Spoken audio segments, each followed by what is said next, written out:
আজ আমি দেখবো মুম্বাই শহরে 20 থেকে 30 মিটার যেতে আমি গাড়িতে যাই তা আমার কাছ থেকে ক টাকা নেয়।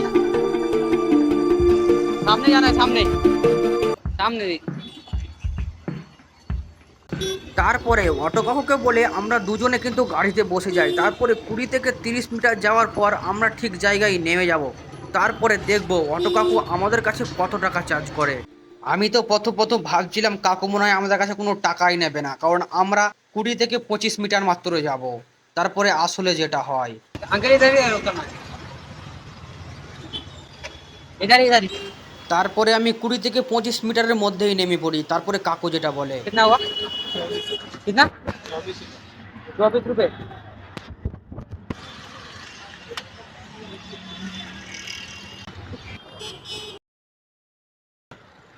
ভাই ফকির হয়ে যাবো এখানে 1 ঘন্টা গাড়িতে চেপে থাকলে।